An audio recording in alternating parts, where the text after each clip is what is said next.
Bien le bonjour, j'espère que vous allez bien.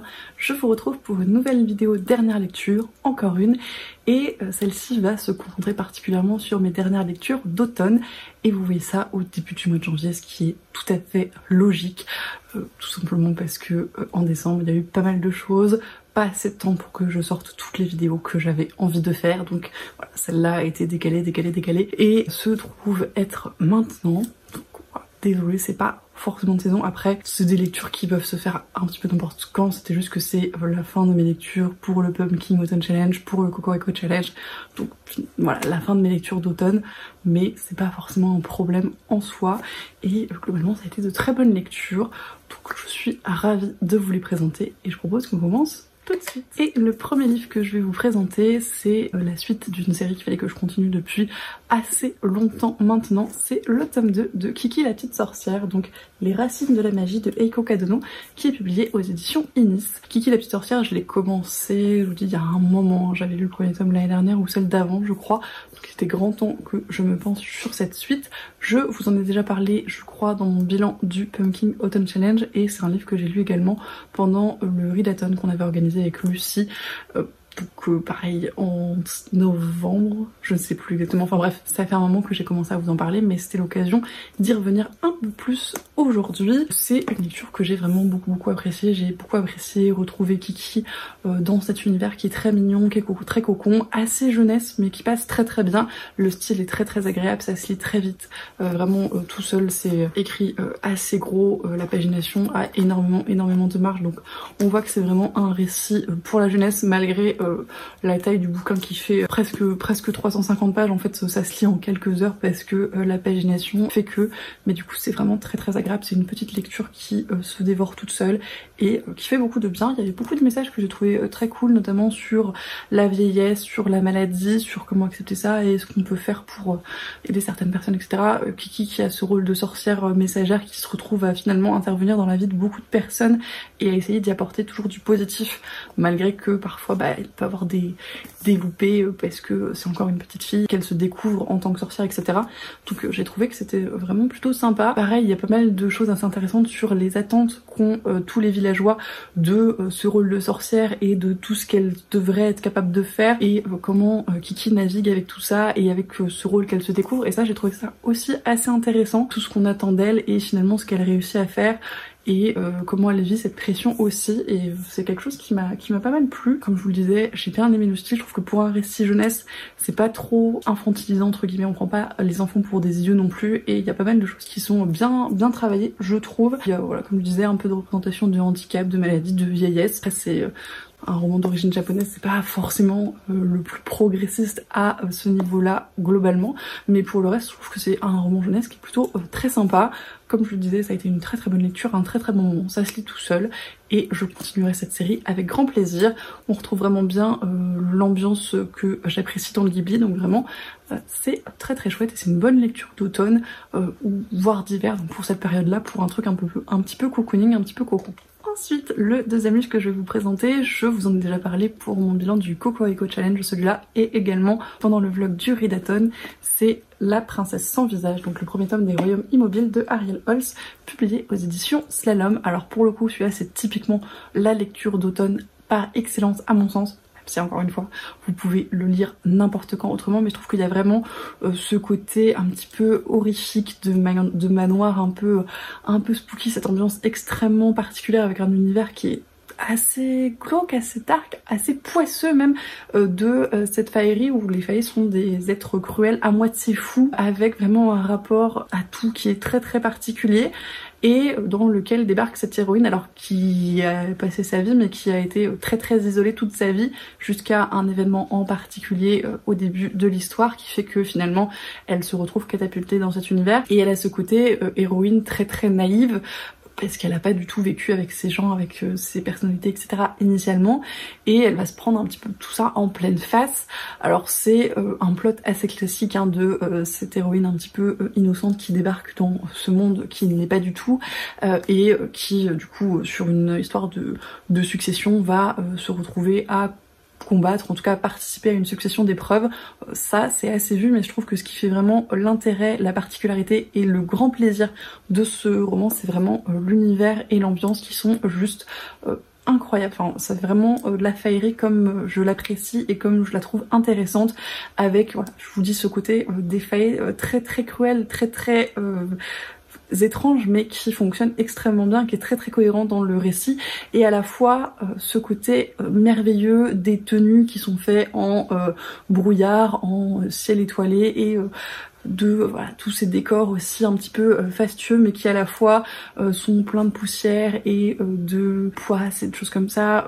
Il y a des scènes extrêmement glauques, extrêmement gore, il y a un petit peu de trigger warning aussi. Alors je vais pas rentrer dans le détail pour une question de spoil, mais voilà, il y a quand même des trucs un petit peu trash à certains endroits, donc si vous voulez plus de précision, n'hésitez pas à me les demander en message privé, voilà, s'il y a des trucs que vous êtes pas sûr, mais voilà, il y a des petites choses qui sont un petit peu trash, et moi ça m'a un peu surprise. Alors j'ai trouvé que c'était très très cohérent dans l'ensemble, et que ça rajoutait en fait de ce côté d'ambiance et d'univers et de failles complètement what the fuck, mais si on n'est pas prévenu et que c'est des choses qui peuvent nous trigger, c'est pas hyper cool. Donc voilà. N'hésitez pas, en tout cas je trouve que c'est vraiment, voilà, l'univers et ces personnages et cette ambiance qui font la force de ce livre, qui sinon, voilà, comme je disais, a un plot assez classique, mais pour le coup bien mené, bien maîtrisé.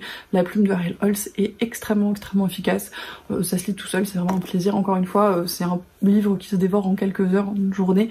Voilà, si vous avez le temps de l'enchaîner, c'est extrêmement addictif, on a envie de savoir, l'héroïne est plutôt attachante, il y a plein de rebondissements, plein de plot twists, des choses qui sont assez devinables, hein, qui m'ont pas forcément surprise, mais sur la fin il y a quand même eu des petites choses auxquelles je m'attendais pas du tout, et des surprises qui étaient assez agréables du coup, et qui donnent très envie de lire la suite. Il me semble que c'est une duologie, si je ne dis pas de bêtises, que le deuxième tome devrait pas tarder à sortir s'il n'est pas encore paru, mais j'ai vraiment très hâte de voir ce qu'il va donner, parce que voilà, je trouve que c'est un univers qui marche vraiment hyper bien, et tous ces enchaînements font que c'est vraiment hyper addictif, et on a envie de savoir, et on a envie de connaître la fin de l'histoire. Donc voilà, c'était vraiment une super lecture, très efficace et vraiment très plaisante. Ensuite, un autre livre de Fiery, alors pour le coup c'était plus à cheval automne-hiver, c'est Comment le prince Cardan en est venu à détester les histoires de Holly Black, illustré par Rowena Kane aux éditions Rajo, qui est un peu la novella, le livre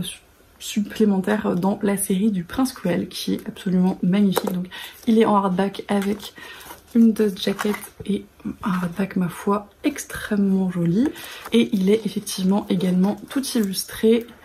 Alors sur les pages classiques, mais également voilà, des illustrations pleine page, des illustrations sur les bouts de page. C'est vraiment un très bel livre. J'aime beaucoup le style des illustrations, je trouve qu'il convient à merveille en fait au style de l'histoire, à l'univers du Prince Cruel en général, et c'était vraiment un très beau moment de lecture. Alors c'est un livre pour lequel il faut avoir lu, je pense, l'intégralité de la série du Prince Cruel pour ne pas être spoilé, pour l'apprécier à sa juste valeur, puisqu'il commence à la fin du tome 3. Alors il y a un petit peu de flashback où on revient avant la série, en fait, avant le premier tome, mais après on est de nouveau après, donc on est un peu à cheval sur ces deux périodes. Donc à mon sens, voilà, si on veut vraiment tout bien comprendre et tout bien apprécier, faut avoir l'histoire dans son intégralité, sinon ça perd un peu de son intérêt. J'ai beaucoup aimé notamment l'aspect un petit peu réécriture de contes, en tout cas contes un petit peu de fées qui sont retwistés à plusieurs moments du récit, et qui permettent en fait d'avoir le cheminement des personnages et leur évolution. Et donc en fait c'est un même conte qui est narré par plusieurs personnages à différents moments, et qui évolue au fur et à mesure, et qui change de morale et qui change de cheminement en fonction de l'évolution des personnages. Ça j'ai trouvé vraiment hyper cool comme ressort narratif. Globalement voilà, on suit donc le personnage de Cardan dans sa petite vie, et de comment il évolue initialement donc dans cette cour qui le rejette un petit peu, et donc comment il en prend son parti, et comment ça le fait devenir le personnage qu'on connaît au début du tome 1, et puis on suit un petit peu son cheminement, et la fin revient sur tous les événements du début, sur comment il a changé en fait finalement sur l'ensemble de cette saga, et c'est assez intéressant sur le développement de ce personnage. Alors faut être assez fan de la série à mon sens, hein. Si vous n'avez pas plus apprécié Prince Cruel, ça n'a pas franchement d'intérêt, mais si vous avez, comme moi, beaucoup aimé ces 3 tomes, je pense que ça apporte une petite touche supplémentaire sur ce personnage et ça permet de le développer un petit peu davantage et de profiter un petit peu de son évolution plus que dans les 3 tomes où finalement on le suit par petites touches. Là c'est vraiment que de son point de vue, donc ça apporte un petit peu plus voilà, de consistance je dirais. Et puis encore une fois l'objet livre est formidable, c'est une très belle addition à la collection je pense, et en tout cas je suis ravie de l'avoir dans ma bibliothèque.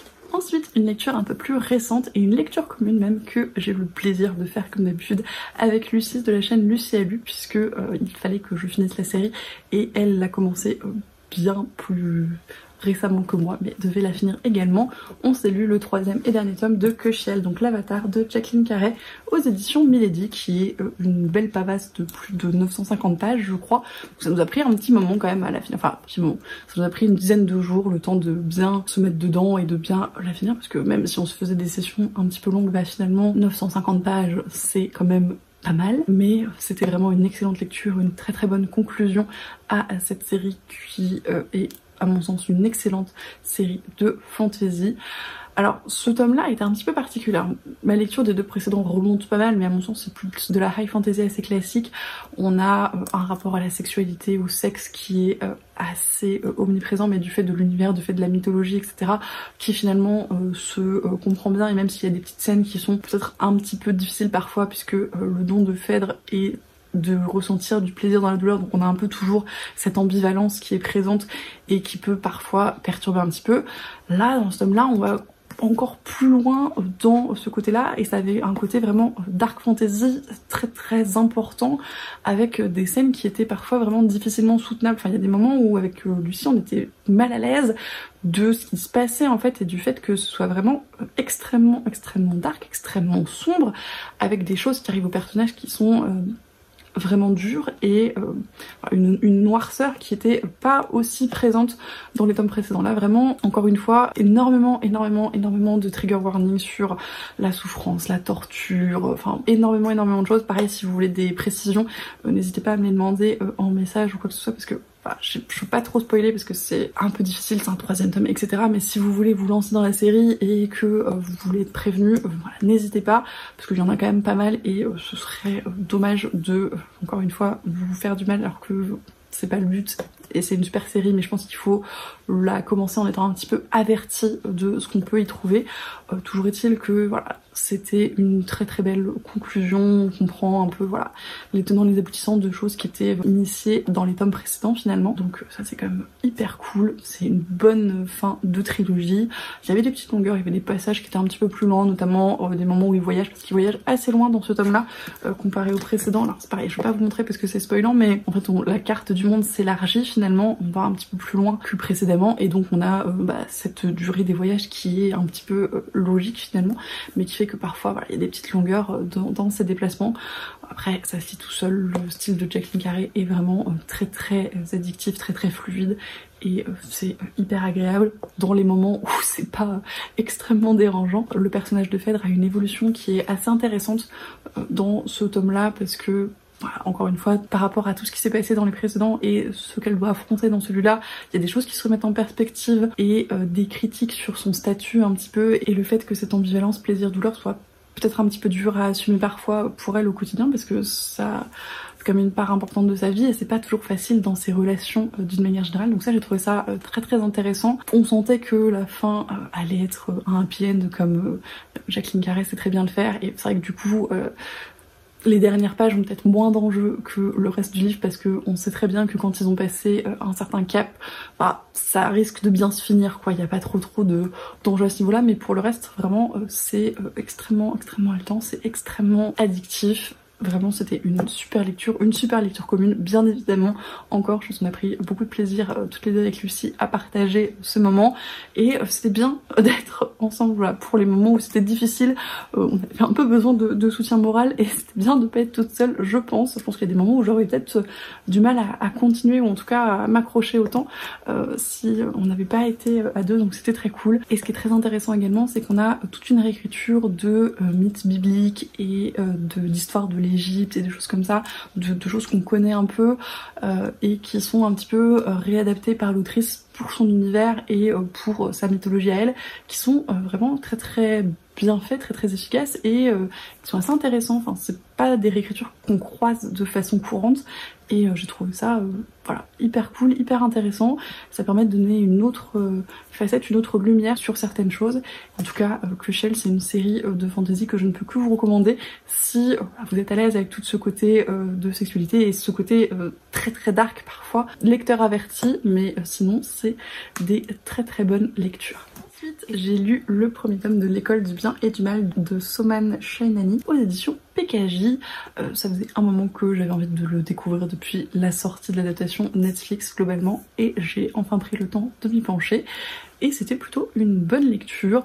Donc là on est dans un univers de fantasy jeunesse sur un fond de réécriture de contes où en gros il y a une école du bien et du mal qui existe et qui chaque année enlève un enfant du village où habitent les deux héroïnes, donc Sophie et Agatha, un enfant par école, donc un enfant pour l'école du bien et un enfant pour l'école du mal. Sophie est persuadée qu'elle ira à l'école du bien puisque elle est absolument magnifique, elle est très gentille, etc. Elle cultive sa beauté, elle fait beaucoup d'efforts là-dessus, etc. Et Agatha, tout ce qui l'intéresse, c'est de pas se retrouver toute seule et de sauver Sophie si elle se fait enlever parce qu'elle trouve que c'est quand même très très bizarre d'avoir envie de se faire enlever comme ça et que probablement cette école c'est très très louche et ça n'engage rien de bon. Et elle est un peu perçue comme une espèce de sorcière dans ce village parce que elle est pas très jolie, parce qu'elle fait des trucs un peu bizarres, parce qu'elle est un peu l'outsideuse, etc. Au départ on se dit que c'est assez évident qui va finir dans quelle école et finalement l'enlèvement se passe et les deux jeunes filles se retrouvent dans l'école qui n'était pas du tout prévue initialement. C'est-à-dire que Sophie la magnifique se retrouve dans l'école du mal et Agatha la sorcière se retrouve à l'école du bien. Elles sont persuadées qu'il y a eu une erreur et qu'il faut faire quelque chose pour arranger les choses. Agatha veut rentrer chez elle, Sophie veut aller à l'école du bien.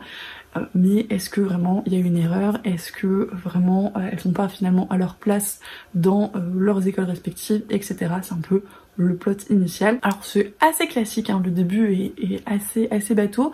Après il y avait des réflexions assez intéressantes sur ce côté de gentillesse et de paraître, du fait que la beauté n'est pas forcément tout et que le paraître et l'extérieur, etc. N'est pas forcément tout. Ça c'est un peu la surface, on se dit bon d'accord, très bien, c'est gentillet, c'est bien pour un récit jeunesse, mais encore.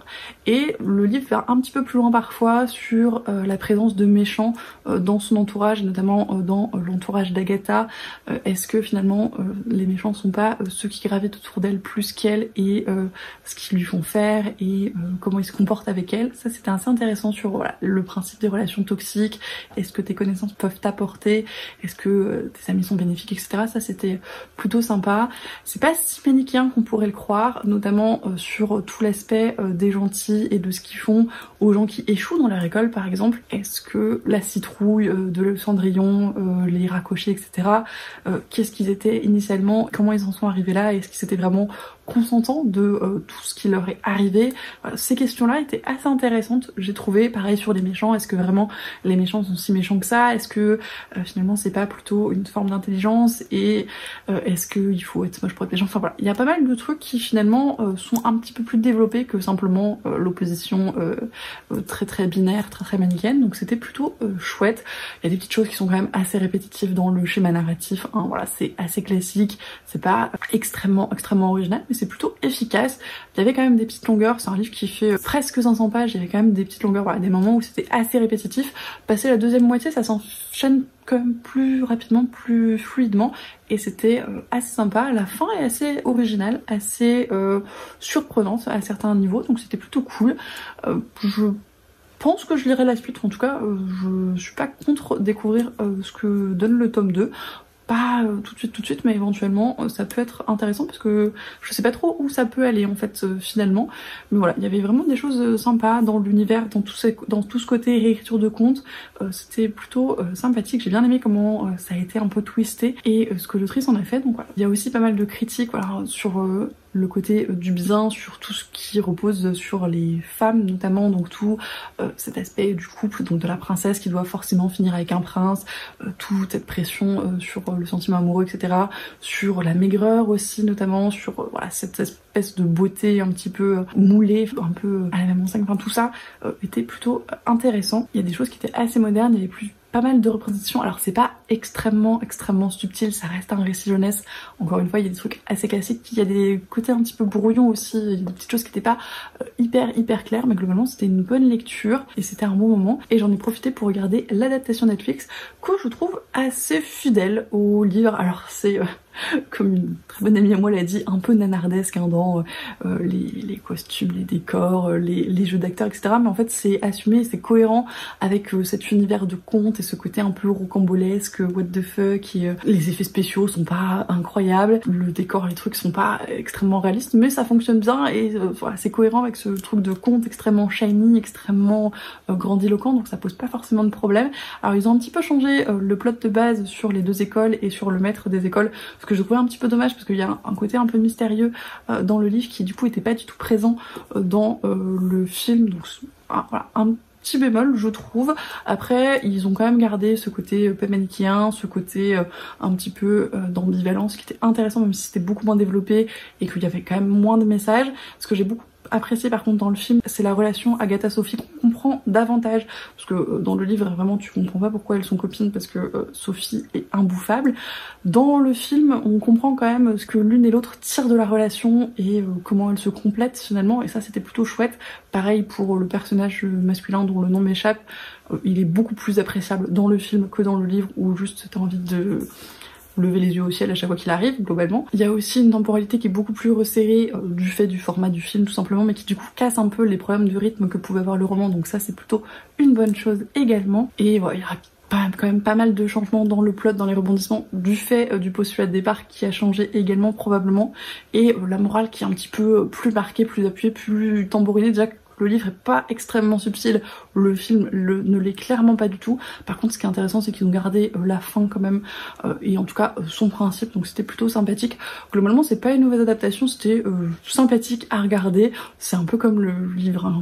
On a les grandes idées et l'ambiance générale, donc ça fonctionne plutôt pas trop mal, et à mon sens voilà, c'est une bonne adaptation parce qu'il y a quelques surprises mais on garde cet esprit on va dire original, et c'est un peu ce qu'on lui demande finalement. Et exceptionnellement dans cette vidéo dernière lecture je vais vous présenter 6 livres, tout simplement parce que j'ai envie de clôturer mes lectures d'automne avant de passer vraiment aux lectures d'hiver entre guillemets, enfin tout ce qui est romance de Noël, au Cold Winter, etc. Donc voilà, je vous présente un dernier livre pour vraiment finir sur l'automne, et c'est Je suis fille de rage de Jean-Laurent Del Socorro aux éditions ActuSF, qui est absolument magnifique, à hardback avec le petit ruban. J'avais commencé à vous en parler sur le bilan du Cocorico Challenge et sur le vlog du Readathon parce que je l'avais commencé à ce moment-là. Je l'ai fini assez récemment puisque c'est un livre que j'ai un petit peu picoré sur quelques semaines parce qu'il s'y prête bien tout simplement. Ici on est dans une réécriture historico-fantastique de la guerre de sécession où alors en toile de fond on suit des passages donc entre Abraham Lincoln et la mort qui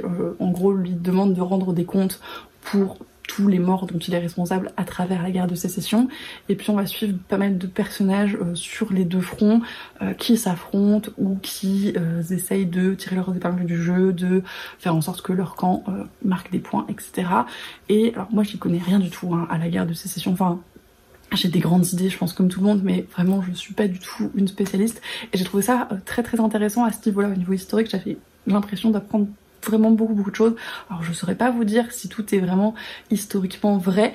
Après il y a pas mal de documents historiques que l'auteur a traduits, c'est expliqué au début du bouquin, donc il y a vraiment des bases historiques très fortes et on sent qu'il y a quand même eu pas mal de recherches, donc ça c'est très agréable. Et vraiment voilà, sur cet aspect apprentissage entre guillemets, sur cet aspect pédagogique, sur cette histoire de la guerre des sécessions, c'est je trouve un livre hyper intéressant. Pareil au début du livre il y a une espèce de notice qui explique comment s'y retrouver en fait, parce qu'on va énormément changer de lieu, de personnage, de temporalité. C'est un livre qui a des chapitres extrêmement courts, le plus long doit faire 5 pages, et sinon ça peut être vraiment genre juste un paragraphe qui explique globalement quelque chose, ou des titres de journaux, ou des pensées d'un personnage à un instant T mais qui passe très vite. Donc c'est vraiment des petits moments capturés un petit peu de façon instantanée et qui fait que alors les pages se tournent très très vite, c'est une lecture très fluide qui va assez vite et où on avance également assez vite, mais du coup pour réussir à s'y retrouver il faut quand même savoir un petit peu recadrer et savoir où on en est dans la temporalité. Donc il y a une espèce de légende par rapport à ça que j'ai trouvé plutôt assez chouette. Après au bout d'un moment on commence à savoir que tel personnage est dans tel camp et qu'il est à ce niveau là, donc on sait à peu près où on se situe, mais quand on a un nouveau personnage qui débarque, c'est bien de réussir à le situer en termes de camp et puis de localisation géographique, etc. Donc voilà, c'était plutôt bien fichu par rapport à ça, parce que sinon je pense que ça aurait été très confusiogène. Là même clairement j'ai pas retenu tous les noms des personnages parce qu'il y en a vraiment beaucoup, et encore une fois comme pour Royaume de vent et de colère, je pense que ces romans de Jean-Laurent Del Socorro sont pas des romans où on a vocation à s'attacher aux personnages. Ils sont là pour nous raconter leur histoire dans l'histoire, pour nous donner un petit peu plus d'implication émotionnelle dans cette grande histoire qui sinon est un petit peu vide de sens parfois, mais ils sont pas forcément là pour qu'on ait énormément d'attachement envers eux. On a de l'empathie et on est triste quand il leur arrive quelque chose et quand ils meurent, parce que l'auteur arrive bien à nous les rendre attachants quand même, mais c'est pas des personnages qu'on voit vraiment évoluer, c'est pas des personnages qu'on suit sur énormément de pages, donc c'est difficile de demander à ce qu'on ait vraiment un attachement émotionnel incroyable envers eux aussi. Donc voilà, c'est une balance qui est un petit peu difficile à tenir, je trouve. Je pense que ça marche pour ce bouquin parce que faut pas avoir en tête que ça fait des personnages dont vous allez vous souvenir toute votre vie. Je pense que c'est un petit peu juste la trame qui est intéressante et le fait que c'est une belle représentation à mon sens de cette guerre et de ce que ça a représenté pour les deux camps et pour l'Amérique d'une manière générale. On sent vraiment l'horreur que ça a été en termes de guerre civile et de pays qui s'entredéchirent, etc. Il y a quand même un petit peu d'humour, un petit peu de ridicule sur certains aspects, notamment d'un général qui ne va jamais au combat et qui demande toujours plus de troupes, toujours plus de troupes, toujours plus de moyens. Et on se dit mais en fait il va jamais y aller, à quoi il sert, etc. Et puis voilà, il est un peu tourné en ridicule par rapport à ça parce qu'on se dit qu'il est juste là pour faire joli et pour demander des trucs et qu'il s'en sort jamais. Et puis en fait à un moment donné on comprend pourquoi il fait ça et pourquoi il veut pas y aller. Et finalement ça le rend aussi attachant. Donc il y a un peu voilà ce côté ridicule mais qui finalement l'est pas tant que ça. Et encore une fois je trouve que voilà, le côté de l'horreur de la guerre et de tout ce que ça a impliqué pour les États-Unis est plutôt bien rendu. Et pareil voilà pour Abraham Lincoln et les conséquences que ça a probablement eu pour lui mentalement, psychologiquement, physiquement, c'était pas mal également. Ça a été vraiment une lecture très agréable. Le livre est impressionnant en soi parce que il fait plus de 500 pages, mais comme je vous le disais, comme les chapitres sont très courts, finalement ça se lit plutôt très bien. Sur des petites sessions de lecture, vous pouvez facilement avaler 50 pages parce que ça se tourne tout seul et c'est vraiment très fluide, c'est vraiment très agréable. Pareil, il y a pas mal de passages intéressants où on a les gros titres des journaux de chacun des camps et où en fait on vous explique un petit peu vite fait comment s'est passée la bataille et puis après c'est les journaux qui la racontent et on se rend compte que tout est sujet à interprétation, hein. Globalement les journalistes ils font un peu avec ce qu'ils ont et comme ça les arrange et pareil c'est historiquement je trouve assez intéressant d'avoir ce biais là parce qu'on se rend compte que ce que les gens avaient comme notion de la guerre probablement c'était pas tout à fait ce qui se passait et de le voir avec le recul qu'on peut avoir maintenant c'est intéressant, c'est assez édifiant. Et voilà, sur le manque de moyens pendant la guerre, sur les soldats qui ont un peu été sacrifiés entre guillemets, ou en tout cas les gros massacres qu'il y a eu, les grosses tueries dans certaines batailles, etc. C'est pareil assez édifiant. Alors c'est plus facile de s'attacher à des personnages en particulier que à des milliers de personnes qui sont tuées dans tel ou tel affrontement, mais ça remet quand même un petit peu les choses en perspective aussi. Une chose que j'ai appris également, dont j'avais pas du tout notion, c'est qu'il y avait pas mal de femmes qui combattaient à cette période là et ça je sais pas pourquoi, pour moi c'était pas clair, c'était pas évident, donc voilà, j'ai trouvé ça intéressant de l'apprendre parce que vraiment c'était pas du tout quelque chose dont j'avais notion. Voilà, c'est vraiment un roman qui m'a appris énormément de choses sur cette période historique. Je suis pas sûre que tout soit extrêmement vrai, mais je pense qu'il y a quand même de grosses bases donc, qui sont intéressantes si vous voulez en savoir plus sur cette période. Si vous êtes un grand spécialiste de la guerre de sécession, probablement ça vous apprendra pas grand chose, mais si comme moi vous y connaissez rien du tout et c'est quelque chose qui vous intéresse quand même, c'est très agréable à lire, c'est hyper intéressant sur plein de points. Il y a pas mal de représentations, pas mal de beaux messages également sur la tolérance et ce genre de choses. Jean-Laurent Del Socorro écrit vraiment très bien et fait des personnages qui en peu de pages sont quand même assez attachants, donc c'était une très bonne lecture. Et voilà, si c'est le genre de livre un petit peu historique avec une touche de fantastique qui peut vous intéresser, je ne peux que vous le recommander. Et c'est la fin de cette vidéo dernière lecture qui va probablement être encore beaucoup trop longue. Merci de l'avoir regardé jusqu'au bout. Si vous êtes encore là, j'espère que ça vous a plu. Comme d'habitude, n'hésitez pas à me dire si certains des livres que j'ai présentés vous font envie, si vous en avez déjà lu certains, si vous avez d'autres titres à me recommander dans ce style ou de ces auteurs ou que sais-je. Je vous remercie comme d'habitude pour tous vos commentaires, tous vos messages. C'est toujours un plaisir d'échanger avec vous. Merci pour tous vos abonnements qui sont de plus en plus nombreux en ce moment. Ça me fait extrêmement plaisir. Et comme d'habitude, je vous souhaite d'excellentes lectures et je vous dis à la prochaine.